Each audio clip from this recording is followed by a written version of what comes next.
Kepy z Bombardy, zdraví vás Majker a já vás vítám u dalšího videa z Robloxu. Tentokrát tu nejsme sami, je tady s náma Rider Cool Game.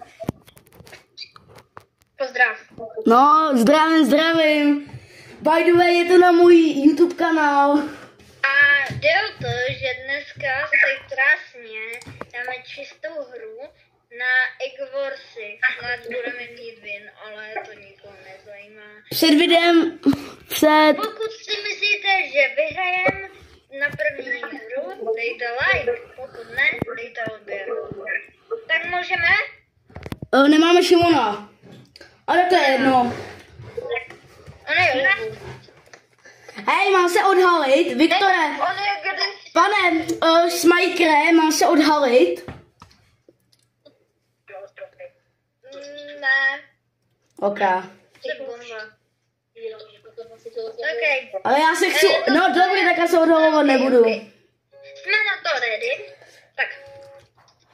Možná uvidíte moji ruku, ale jo, je to dost dobré, je to v pohodě. Předu nebo já mám mít? Já půjdu na nějaké to vejčko. Jo, tak jdeš. Jdu si coiny. By the way, lidi, to je Skywars. OK.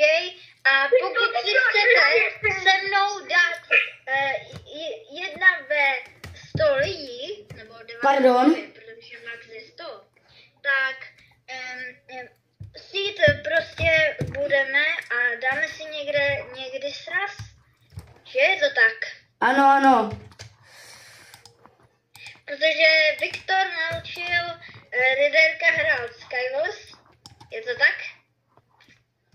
Už se na nás připojil Uvu, akorát on teďka nemůže hrát, takže bude hrát až další kolo. Takže nám nedávej invivy. OK, já zničím vačko. No tak nezničím, jak jdeme.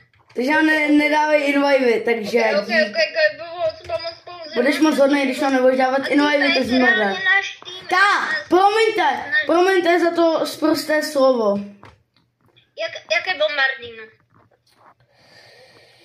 Já jsem řekl velice sprosté slovo. Já mám 60 coinů a já jsem konečně už jdu nějak naučit, aspoň. Protože já už jsem docela dobře naučen. Hele, kluci, je to pro mladší diváky, takže žádný jako sprostý nadávky. Proč nemluvíte?